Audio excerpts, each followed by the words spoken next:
श्री राधे।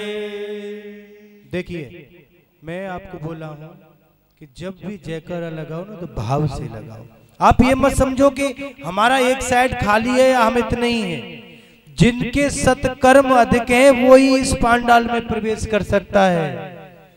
याद रखना, जिसके पाप अधिक हैं वो कभी इस पांडाल में एंट्री कर ही नहीं सकता। उसके लिए तो बाहरी मेरा गोविंद बोर्ड लेके खड़ा हो जाता है कि नो एंट्री। गोविंद की गली विच नो एंट्री। तो कारण क्या है? मेरे कन्हैया की गली में सिर्फ भक्त ही प्रवेश कर पाता है। और आप सभी भक्त हो, पुण्यात्मा हो, जो यहाँ विराजमान हो। बाकी तो आराम से काम में महाराज कहीं ना कहीं व्यस्त होंगे। चलो हमें उनसे क्या, हमें तो जो आप बैठे हो क्योंकि आप इतने अच्छे लोग हो, धर्मात्मा हो। और आगे मेरे परीक्षित धीरे धीरे समय व्यतीत हो रहा है और परीक्षित के मन में विचार ये की उत्पन्न होता है कि मैं कुछ सत्कर्म करूं, अच्छे कर्म करूं। क्योंकि राजा परीक्षित बहुत ही प्रतापी और बहुत ही दानशील राजा है। संपूर्ण पृथ्वी के सम्राट है परीक्षित।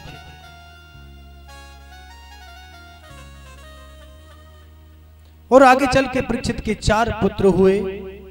4 पुत्रों में सबसे बड़े पुत्र जन्मेजय। शास्त्र ऐसा कहते हैं कि लालयेत 5 वर्षाणि 10 वर्षाणि ताड़येत प्राप्ते तु 16 वर्षे पुत्र मित्र वदाचरे।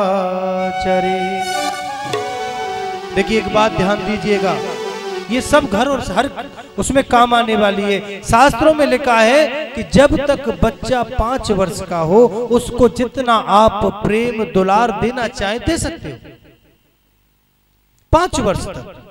लेकिन अगले जो 5 वर्ष हैं उसमें उसको इतना कड़ा अनुशासन दो कि आप वो बच्चा आपको देखे या आपको देखते ही कोई गलत काम करने के अपने विचार ही नहीं आए।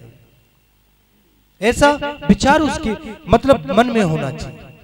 लेकिन जब वही बच्चा 16 वर्ष का हो जाए तो उसे अपना मित्र बना लो, ऐसा शास्त्रों में लिखा है।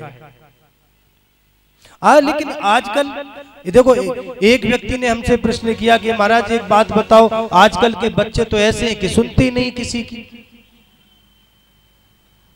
अपनी अपनी मन की करते हैं। मन की भाई, जैसे संस्कार तुमने दिए हैं वही तुम काट सकते हो। तुमने अपने बच्चों को जो संस्कार दिए हैं वही तुम्हें प्राप्त हो सकते हैं। अब आदरणीय सूत जी कहते हैं कि परीक्षित ने देखा कि मेरा प्रशासन बड़ा ही सुंदर है। और परीक्षित के समय में देखो, गायों के स्तनों से स्वयं ही दूध निकलता था, स्वतः ही। इतना राम राज्य कहते हैं वही परीक्षित राज्य था। उनके राज्य में प्रजा में कोई भी समस्या नहीं थी। अब राजा परीक्षित ने अपने पुत्रों से कहा कि भाई अब राजकाज संभालो, हमें भी अपने कुछ भगवान की सेवा में लगे। क्योंकि हर इंसान को तैयारी करनी चाहिए, हर चीज की तैयारी।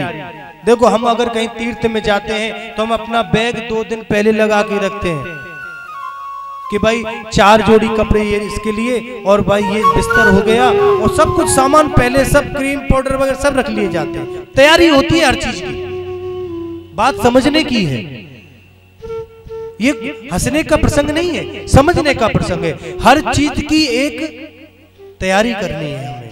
आप यहां भी कथा पंडाल में आते हो तो घर में सोचते हैं ना कि हमको कथा में जाना है, उसकी भी एक तैयारी होती है कि आज मैं ठाकुर के लिए विचार करो।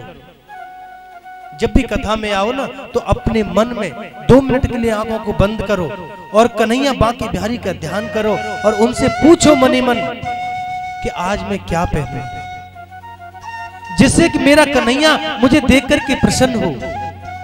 आज मैं कौन से कलर की साड़ी पहनूं, आज मैं कौन से कलर की शर्ट पहनूं कि जिससे मेरा कन्हैया मुझसे प्रसन्न हो जाए। ये विचार मन में करो 1 मिनट के लिए से, देखना आपको अपने प्रश्न का उत्तर अवश्य मिलेगा। लेकिन उसके लिए हमें प्रयास करना है।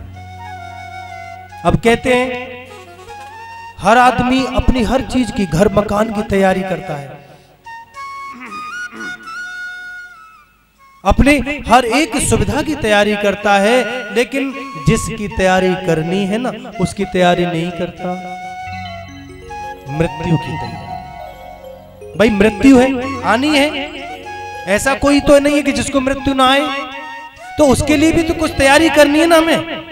लेकिन उसके लिए वहां पर हमको 4 जोड़ी कपड़े की आवश्यकता नहीं है, वहां पर हमको किसी अन्य वस्तु की आवश्यकता नहीं है, वहां तो सिर्फ एक ही चीज की आवश्यकता है कि हमने कितना भजन किया, कितना धर्म किया, कितना पुण्य किया, सिर्फ उसकी तैयारी करनी है। वो हम नहीं करते। अब एक बोलते महाराज कितना भजन करें बताओ। मन की देखो 24 घंटा होता है एक दिन में, 8 घंटे सो, 8 घंटे कमाओ और 8 घंटे भजन करो। बोलने के भैया 8 घंटे कमाने के लिए भी ठीक है, 8 घंटे सोने के लिए भी ठीक है, लेकिन 8 घंटे भजन कैसे होगा? मन ठीक है थोड़ा और कम कर लो, इसको और कम कर लो कि भाई चल 6-6 घंटे का रख लो, कि महाराज 6 घंटे भी भजन के लिए अधिक है। मन के पहले ही समय कम लगता था कमाने के लिए, अब और कम हो गई, इतना भजन नहीं हो पाएगा।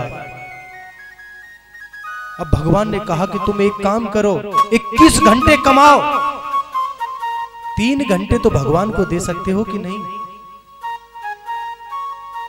महाराज उसके लिए प्रयास करूंगा, क्योंकि आज का जीव इतना फंसा हुआ है कलयुग के प्रताप में कि वो चाहते हुए भी भगवान को समय नहीं दे पाता। देखो आप लोगों के साथ भी ऐसा कई बार प्रैक्टिकल होता होगा। आप ट्राई करना है इस बात के लिए कि आप सोच रहे हैं कि मुझे कथा में जाना है, लेकिन कुछ ना कुछ आपको व्यवधान उत्पन्न होंगे। अब वो व्यवधान कैसे?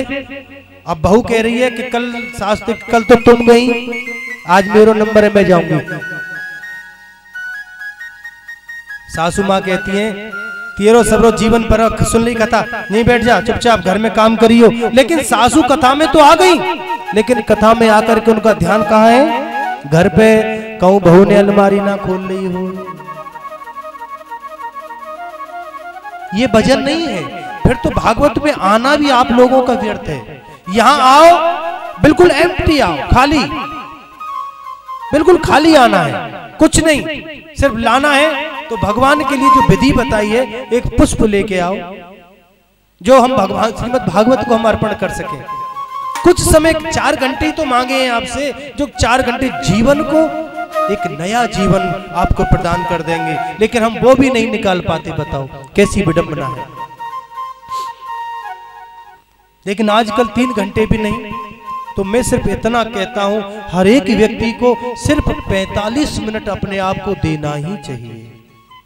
वो 45 मिनट ही हमारे जीवन को अंत समय में हमारी मृत्यु की तैयारी है। 24 घंटे में ये 45 मिनट समझ लो हमारी तैयारी कर रहे हैं हमारी मृत्यु की। भाई सबसे पहली बात कि हम ठीक है क्या करें? अरे भाई सबसे प्रथम तो तुम गुरु बनाओ, क्योंकि जिसका गुरु नहीं उसका जीवन शुरू नहीं। जिसने गुरु नहीं बनाया उसको भगवान मिल ही नहीं सकता। कोई भी हो, भगवान राम आए उन्होंने भी गुरु बनाए, भगवान कृष्ण आए उन्होंने भी गुरु बनाए। बिना गुरु के भगवान को भी कुछ प्राप्त नहीं हो सकता। तो प्रयास करो कि आपको एक अच्छा गुरु मिले जो हमको कोई ऐसा मंत्र दे, उस मंत्र के आधार पर हम अपने जीवन को ऐसी नाव पर लेके जाएं कि इस कलयुग की संसार से हम पार हो जाएं। परीक्षित बड़े बड़भागी हैं, उनका राजकाज बड़ा ही आनंद से चल रहा है। एक दिन परीक्षित अपने बाबाओं के जमाने का जो उनका खजाना था उसमें गए। उन्होंने देखा कि एक बहुत ही सुंदर स्वर्ण का मुकुट वहां रखा है। उन्होंने कहा कि चलो ठीक है, आज इस मुकुट को पहन के ही जंगल में शिकार के लिए जाते हैं। उस मुकुट को पहन के वहां जंगल में गए तो वहां उन्होंने क्या देखा कि एक गाय और एक बैल की दोनों की बात चल रही है। गाय और बैल दोनों आपस में बात कर रहे हैं। गाय रो रही है और वो बैल उसको समझा रहा है। देखो, सतयुग में धर्म के 4 पैर थे, ध्यान देना। सत्य, दान, दया और पवित्रता। ये सतयुग में धर्म के हमारे पैर थे। क्या सतयुग समाप्त हुआ, त्रेता आते आते उनमें से 3 पैर धर्म के गए, सिर्फ एक पैर रह गया, सत्य। लेकिन पृथ्वी रूपी गाय को सत्य रूपी बैल समझाता है कि माता तुम क्यों रोती हो? कटे हुए पैर को देख करके रो रही हो, तुम तो साक्षात माता पृथ्वी हो। वो गाय और कोई नहीं, वो माता पृथ्वी थी जो गाय का रूप लेकर के वहां धर्म के सामने आई। धर्म कहता है कि ओहो, तुम्हारे ऊपर तो भगवान कृष्ण ने बड़ी सुंदर सुंदर लीलाएं की हैं, लेकिन तुम रोती क्यों हो? क्या कारण है? पृथ्वी कहती है कि आज पृथ्वी पर इतने अधर्म, इतने पाप हो रहे हैं कि मेरा जीना मुश्किल, दुर्लभ हो रहा है। जहां देखो वहां इतने पाप हैं कि मैं कुछ कह नहीं सकती। और मेरा मन तो कभी कहता है कि यदि इसी प्रकार पाप बढ़ता रहा तो मैं स्वयं से अपना सातल को प्राप्त हो जाऊंगी। पृथ्वी की ये सारी बातें राजा परीक्षित सुन रहे थे। राजा परीक्षित आए और बोले, क्या बात है? क्यों परेशान है आप लोग? आपको क्या कष्ट है मेरे राज्य में? और ये पैर कैसे काट दिए? किसने काटे तुम्हारे पैर?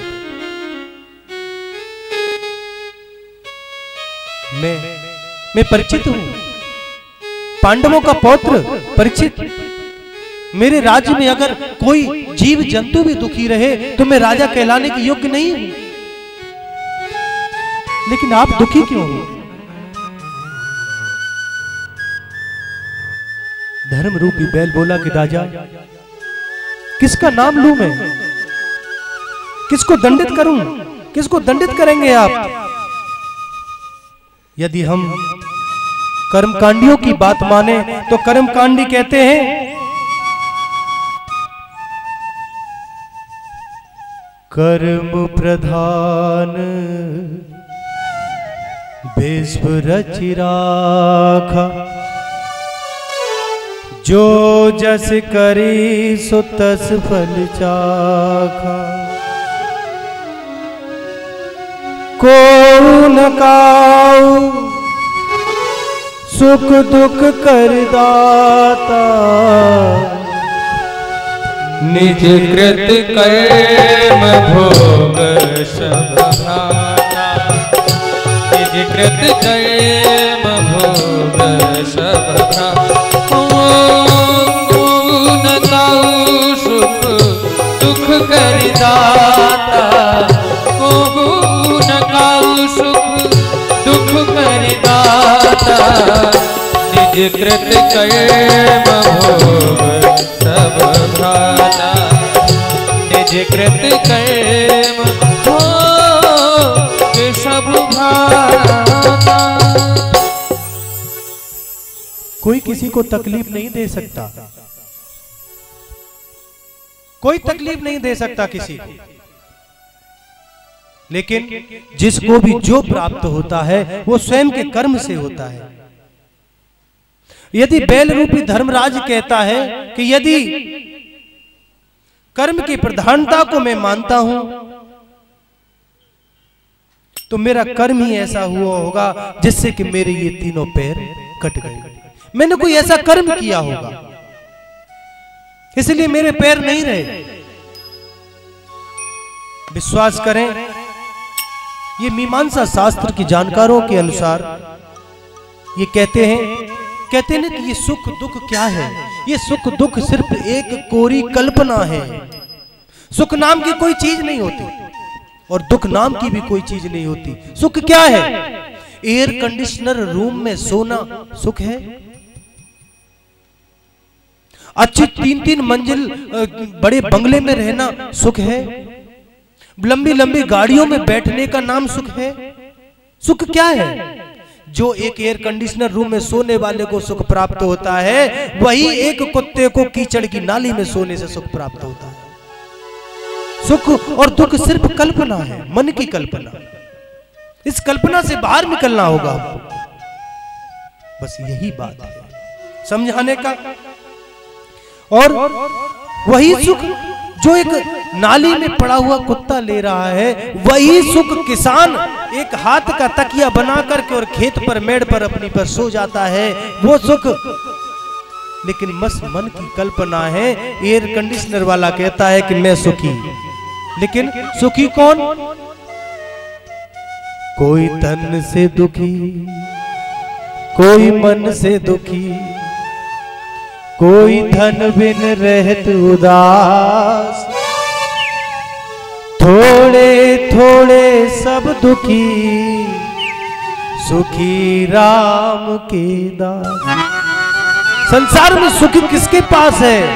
सुख तो केवल संतों के पास है। जो भगवान के नाम का उच्चारण करता है, वही सबसे बड़ा सुख है। लेकिन हम इस संसार की वस्तुओं को अपना सुख मान बैठे।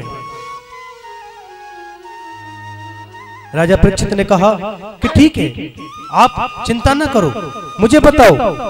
लेकिन जब भी देखते हैं एक बहुत ही लंबा, एक काला काला सा बड़ा विशाल काय पुरुष उनकी तरफ आ रहा है और हाथ में तलवार लेकर के उस सत्य को, धर्म रूपी बैल के जो एक पैर है सत्य, उसको भी काट देना चाहता है। लेकिन परीक्षित तुरंत उसको पकड़ते हैं और बोलते हैं कि तेरी हिम्मत कैसी हुई मेरे राज्य में इस प्रकार कष्ट देने की? मैं तुझे जीवित नहीं छोड़ूंगा। और उन्होंने अपनी तलवार निकाली और तलवार निकाल कर जैसे ही कलियुग को मारना चाहा तो वो शरणागत हो गया। और उस समय जैसे वो शरणागत हुआ तो उसको अपने बाबाओं की याद आई। बाबाओं ने उन्हें 3 बात बताई थी कि शरण में आए हुए को क्षमा कर देना।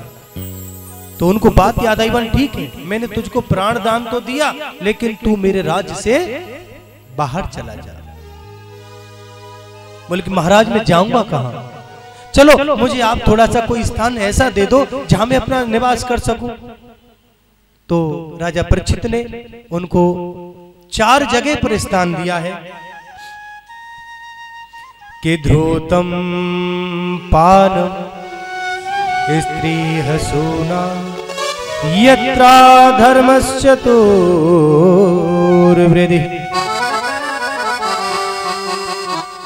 कलियुग को 4 जगह पर वास है। देखिए, जहां जुआ और सट्टा खेला जाता है वहां कलियुग का वास रहता है। ध्यान देना, कलियुग कहां कहां है? जहां जुआ सट्टा खेला जाता है वहां कलियुग रहता है। जहां मदिरा का सेवन होता है वहां कलियुग रहता है। और जहां वैश्यालय होते हैं वहां कलियुग अपना वास करता है। 3 स्थान दिए पहले, लेकिन कलियुग बोला नहीं महाराज, मुझे एक स्थान और दे दीजिए। बोला ठीक है, मांगो कि मुझे स्वर्ण में स्थान दे दीजिए। तो राजा परीक्षित ने बोला ठीक है, जाओ। स्वर्ण में स्थान दिया और वही स्थान देने पर सर्वप्रथम कलियुग परीक्षित के सिर के राह से और प्रवेश कर गया। और यही रास्ते से जाने के बाद परीक्षित की बुद्धि विकृत हो गई। देखिए, एक बात आपको बताऊं, स्वर्ण सभी पहनते हैं, माता बहनें अधिक पहनती हैं, लेकिन एक बात हमेशा याद रखना कि यदि स्वर्ण पहनना है तो अपनी मेहनत की कमाई का स्वर्ण पहनना। अगर हमारे घर में अगर हमको पता है कि कहीं से अनिष्ट धन आ रहा है और उस धन से हमने कोई भी चीज सोने की बना ली और उसको हमने धारण कर लिया, हमारी बुद्धि विकृत हो जाएगी, कलयुग का प्रभाव हम पर तुरंत प्रभावी हो जाएगा। लेकिन यदि अरे स्वर्ण ठीक है, आजकल का जमाना है स्वर्ण पहनो, लेकिन मैं तो कहता हूं तुलसी पहनो। तुलसी जैसा आभूषण कुछ है ही नहीं। देखो हमारे कन्हैया ने पता है कभी स्वर्ण नहीं पहना, आगे कथा आएगी आपको बताएंगे, बल्कि सब कुछ था उनके पास लेकिन स्वर्ण कभी पहना ही नहीं, क्योंकि उनके सखा गरीब थे। इसलिए स्वर्ण पहनना है तो मेहनत का, अनिष्ट धन से बनाया हुआ स्वर्ण पहनने से बुद्धि विकृत होगी और हम लोग पाप करने में उन्मत्त हो जाते हैं। तो यहां परीक्षित के सिर पर जो मुकुट था, वो मुकुट उनके जो बाबा थे वो जरासंध को युद्ध में हरा करके वहां से मुकुट लेके आए और उन्होंने उस मुकुट को धारण किया और उसी मुकुट के राह से और कलयुग में प्रवेश हुआ और उनकी बुद्धि विकृत हुई और राजा परीक्षित से इसी कारण से एक पाप, एक ऋषि का अपमान हो गया। समीक ऋषि तपस्या में बैठे और उनके तपस्या में बैठे रहने के उन्होंने कहा कि भाई हम राजा परीक्षित हैं, हमारा कुछ ना कुछ आप स्वागत करिए, सत्कार करिए, जलपान कराइए। उन्होंने कहा कि ये संत कैसा हमारा स्वागत नहीं करता है। तो वहां पर उन्होंने अपमान के चक्कर में और एक मरा हुआ सर्प लेकर के उनके सर गले में डाल दिया। जब उनके पुत्र श्रृंगी ऋषि को इस बात का पता चला तो उन्होंने बिना सोच विचारे और राजा परीक्षित को श्राप दे दिया कि 7 दिन में तक्षक के द्वारा डसने पर तुम्हारी मृत्यु हो जाएगी। एक और बात बताता हूं, जब कभी भी भागवत सुनो, भागवत की तरफ कभी पैर करके मत बैठो, कभी भी, इससे भगवान का अपमान होता है। और एक आसन है जिसको बोलते हैं दरिद्र आसन। भाई यहाँ भागवत में आए हैं तो कुछ ना कुछ सीखने के लिए हम आए हैं, कुछ ना कुछ भागवत से लेने आए हैं। अगर हम कुछ अपने कर्म पर धर्म पर नहीं रहेंगे तो हमें कैसे प्राप्त होगा। एक आसन है दरिद्र आसन। दरिद्र आसन कौन सा होता है? ये वाला। ऐसे भागवत में कभी नहीं बैठना, क्योंकि इसका उल्टा अर्थ होता है तुम भागवत में आए तो मुक्ति के लिए, लेकिन हम क्या लेके जा रहे हैं? दरिद्रता। तो प्रयास करिए कि हमारे द्वारा कोई अपमान भागवत का, श्री कृष्ण का ना हो। तो राजा परीक्षित से अपमान हुआ, 7 दिन में उनको मृत्यु का श्राप मिला और श्राप मिलने के बाद जैसे वो अपने राज्य में लौट के आए और उन्होंने अपना मुकुट उतार के रखा, मुकुट उतारती उनकी बुद्धि एकदम अपने आप पर अपमान महसूस हुआ कि मुझसे आज इतना बड़ा पाप, कि एक संत का अपमान मुझसे हो गया। मुझसे बड़ा पापी तो इस संसार में कोई हो नहीं सकता। क्योंकि संत देखो, एक बात याद रखिएगा, भूल से भी कभी संत का अपमान ना करना, क्योंकि संत अगर आपको दिख भी जाते हैं तो उसका क्या उपाय है कि संत मिलन को चालिए तज माया अभिमान, जो जो पग आगे रखो कोटिक यज्ञ समान। अगर संत दिखाई देते हैं और यदि हम उनको प्रणाम करने के लिए पहुंचे, एक एक कदम हमारा जो आगे जाएगा वो समझ लेना हमने एक यज्ञ कर दिया। क्योंकि संत महाराज इस पृथ्वी की, इस सृष्टि की धुरी है संत। आज संत है तो धर्म है, संत नहीं है तो धर्म नहीं। ये संत ये नहीं कि लाल कपड़े पहनने का नाम संत नहीं है। एक रोड पर सब्जी बेचने वाला पैंट शर्ट पहन करके भी जो रहता है वो भी एक संत है। लेकिन कर्म से संत होना चाहिए, अपने धर्म के लिए संत बनना चाहिए। अब ये बोले कि भाई जो धोती कुर्ता पहने वही संत है, ये मिथ्या है। लेकिन जिसके आचरण अच्छे हैं वो संत समान है, उसका हमें आदर सत्कार करना चाहिए। ये हमारा धर्म है। अब देखिए, अब आगे परीक्षित महाराज ने जब बुद्धि उनको प्राप्त हुई तो उन्होंने कहा कि बहुत बड़ा मैंने अन्याय कर दिया और मुझसे इतना बड़ा अपराध हुआ है। और उन्होंने अपनी पत्नी को बुलाया और अपनी पत्नी से एक बात कही परीक्षित ने कि देखो, एक बात आज मैं तुमसे अपनी छाती पे हाथ रखकर कह सकता हूं कि 7 दिन से पहले मेरी मृत्यु हो ही नहीं सकती। बोलो 7 दिन, किसी को एक पल की पता है? अभी यहां से हम कथा कह रहे हैं, कल यहां से 1 मिनट बाद को मुझे तो भाई पता नहीं कि मैं कल कथा कर पाऊंगा कि नहीं, लेकिन परीक्षित को पता था कि 7 दिन तक मेरी मृत्यु हो नहीं सकती, क्योंकि संतों का श्राप कभी मिथ्या हो नहीं सकता, क्योंकि उनको श्राप मिल गया। अब सब लोग विचलित हुए, आनंद फानन में उन्होंने अपने पुत्रों को बुलाया और पुत्रों को बुलाकर सारा राजकाज उनको दिया और जंगल में जाने की तैयारी करने लगे। तभी समीक ऋषि ने अपने पुत्र श्रृंगी से कहा कि तुमने ये क्या कर दिया श्रृंगी? परीक्षित जैसा धर्माचरण राजा इस पृथ्वी पर ना है और ना ही हो सकता है, तुमने उनको श्राप दिया। अब श्राप दे दिया तो अब इसका उपाय क्या हो? अब 7 दिन में मुक्ति का उपाय क्या है, ये प्रश्न सभी संतों ने सूची से किया। और परीक्षित जब जंगल में गए, सब संत मनों को एकदम इकट्ठे हुए, सभी ने कहा कि भाई राजा परीक्षित को इतना बड़ा श्राप मिला है तो कोई ना कोई मुक्ति का उपाय किया जाना चाहिए। तो जब वो उपाय हो रहा है उसके बारे में सब लोग सोच रहे हैं मन क्या करें, तो बताया कि इनके उपाय का एक ही कारण है, वो है श्रीमद् भागवत कथा। श्रीमद् भागवत कथा ही ऐसा एक शक्ति है जो हर एक मनुष्य को 7 दिन में मुक्ति प्रदान कर सकती है। इसके अलावा कलयुग में दूसरा कोई भी ग्रंथ नहीं है जो कि मुक्ति दे सके। कलयुग में देखिए दूसरी चीज हो रही, कलयुग में एक भगवान का भजन सबसे बड़ी शक्ति है। आप जितना भजन करोगे भगवान उतना ही प्रसन्न होंगे, क्योंकि मेरे गोविंद की सबसे बड़ी बात है, आप पुकारो तो सही गोपाल को। कहते हैं